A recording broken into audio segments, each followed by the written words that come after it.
Hello everybody, welcome back to Screen Stars. So, episode 4 of the brand new series 11 of The X-Files has dropped, and I've watched it. I think I'm a day or so late. I didn't watch it on the night it came out. And I'm pleased to report that the upward curve that I've been mentioning in the first 3 episodes, in my opinion, I think they've got increasingly better. It continues here. I think again this is a slight improvement on what we've been getting previously, but I do think we still have some ways to go. But what we have here is one of those very enjoyable episodes, but one of those absolutely off the wall, batshit crazy episodes too, that will leave you completely scratching your head when it finishes. And makes absolutely no sense at all, to the point where I was actually considering not doing the review for this episode because I didn't know where to start with this review, because I didn't really understand the episode.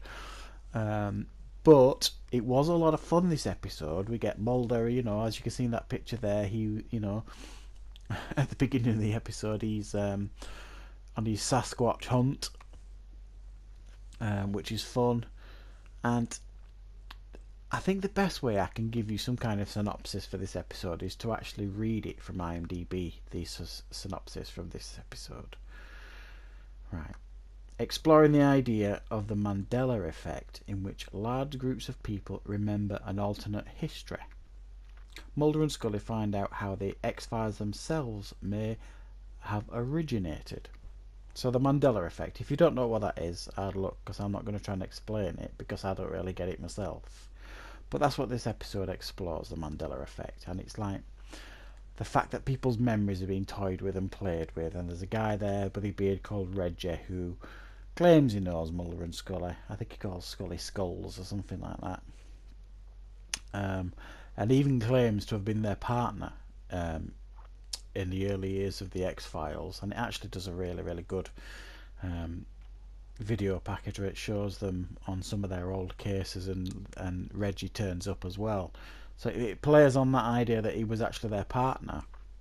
Mulder seems to think it's some kind of alternate universe. Scully thinks he's absolutely bonkers, as she does every week.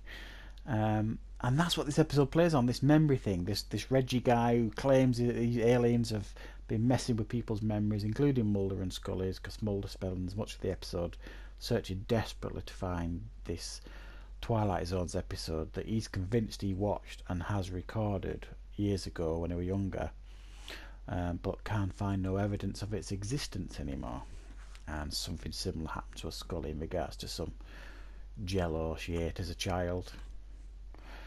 So whereas genuinely I'm left scratching my head with this episode because it made no bloody sense, I really did enjoy the episode. It was a lot of fun. We got some of that light-hearted fun approach that I think sometimes can work really, really well in X-Files episodes, and it does work really, really well.